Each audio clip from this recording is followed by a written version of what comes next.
Welcome to the fourth episode of Ship It and Sip It. I'm here with Vika, our head of design. How are you this week, Vika? It's a bit stressful, but I enjoy all these challenges.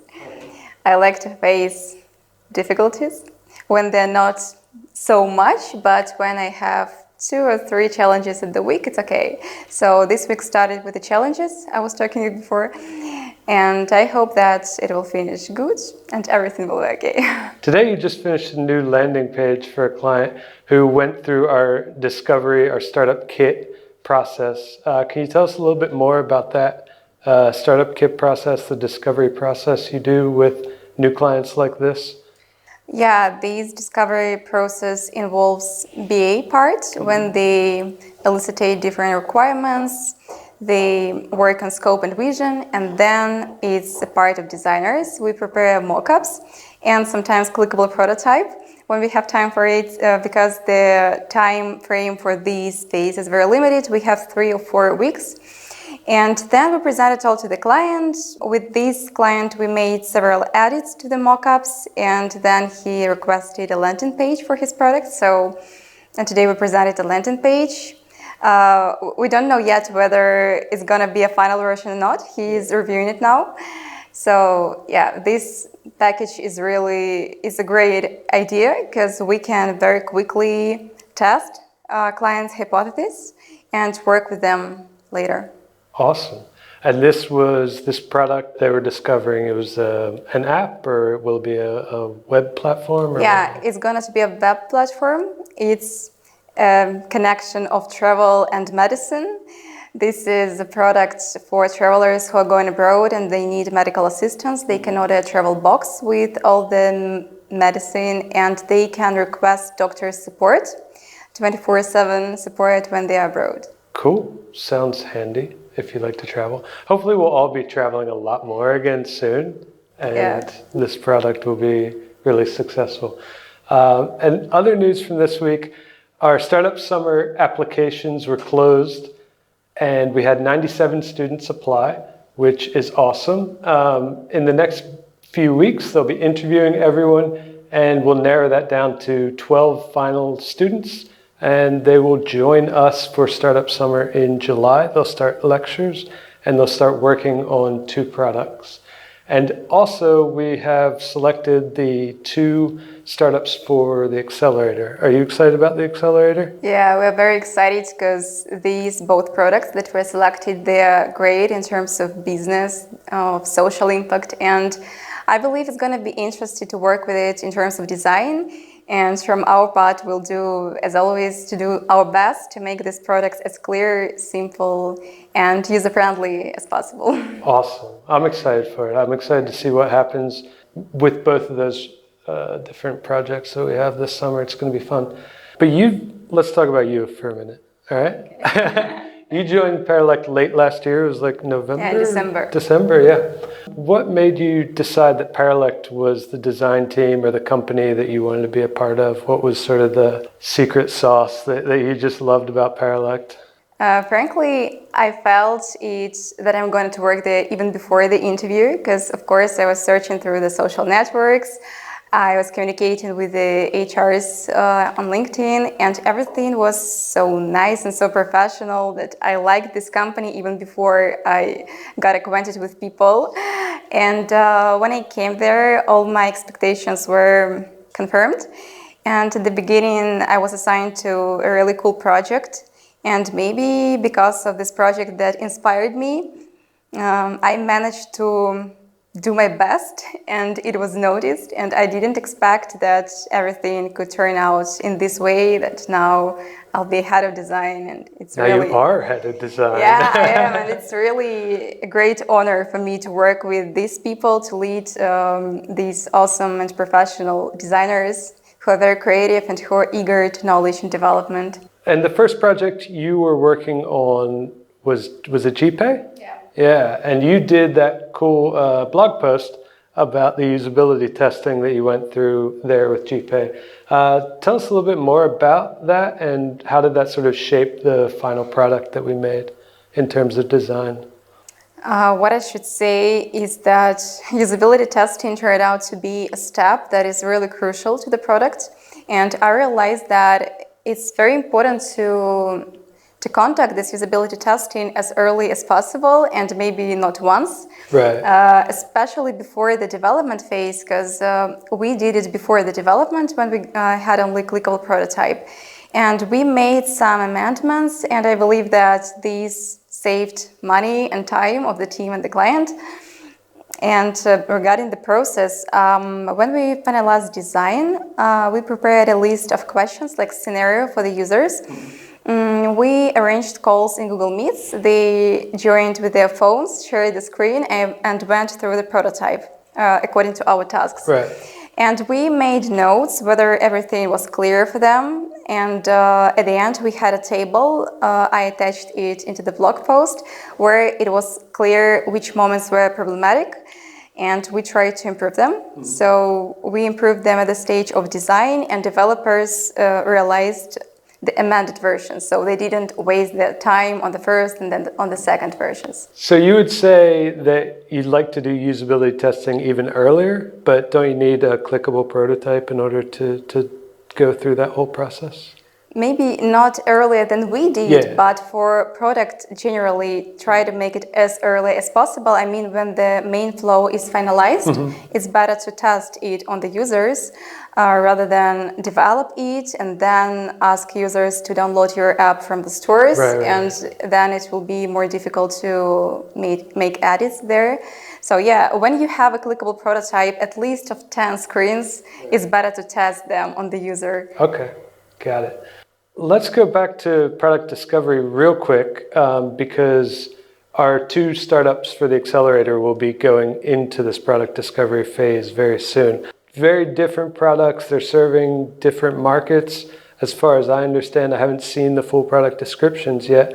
How are you going to organize that discovery phase with the BA team? As usual, I suppose there will be nothing new for us. Of course, the products are different, but BAs will elicit all the requirements and we'll have this document with a scope of vision, and it will be more clear for us how to work with it. And then when we have the feature list of the app, it will be easier for us to structure all the mockups, go through them. And I noticed that with the clients, for them, it's also easier to see the visual part of the product rather than estimate it based on the description, based on the different documents. When they see even lo-fi mockups, it's easier for them to visualize how it's going to look like. And I believe that this will also make the process easier when we prepare these lo-fi mockups, discuss with the clients, and then proceed with the hi-fis. So the process is a standard one. All right. While we're here, can you tell us a little bit about the stack you use for these early stages of product design? What are some of your favorite tools, our favorite tools for making all these mockups? I know there's a bunch of different ones. What do we use here in general? At the beginning, when I start to work on a new feature or a new product, my best tool is a piece of paper and a pencil. All right. And then when we go to the design phase, in 98% we use Figma. Recently they introduced Figma Jam, where you can easily collaborate and make different diagrams to brainstorm. So we're going to use and test it. For illustrations, we use Illustrator. For presentations and pitch decks, we use the tool pitch.com. I haven't used it yet, but our designers use, and I'll do it later. Yeah. What else? For usability testing, I know that before I came here, they had used Maze. Mm-hmm. But as I said, our recent usability testing was without any specific tools, just Google Meet and clickable prototype. So Figma is, for now, it's the best tool to use. Let's stay with the early stage product discovery a little bit. What are some of the challenges that come up usually in this stage? And maybe it's between BA and design team, or between design team and handoff to the dev team. Where are the friction points, and how do we sort of smooth them out? As I said, developers are not attracted to this stage in terms of the development. They estimate at the end, but the main work is performed by the BA and designers. And the main challenge here, I guess, it's not between us, between BAs and designers, but clients sometimes come with a hypothesis they're gonna to test, and frequently they try to change everything in the process. They try to add, remove, or replace different features, and it may become a little bit difficult, but I believe it's pretty okay for these early stage products, for the MVP, to test your ideas. And I even like these challenges, because I remember with GPay, when they were discussing the product, I felt like I witnessed how something great is being born, and hearing to these discussions is make me like a part of this product. Right, so you need to overcome some challenges in order to build the best product, not necessarily build the one that's easiest, right? Yeah. Okay, a couple weeks ago, the design team was here in the same room, and there were 6 designers. Yeah. And you guys did a 60-minute design brainstorming session with a PM and a couple other people. What was the purpose of that, and what was it like for the team to go through that? And what was the goal?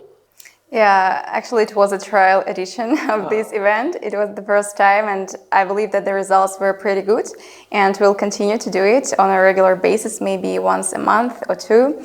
So the goal was pretty simple, to work in team, because now we have one designer on the project, and maybe one day there will be assigned 2 or more designers for bigger projects.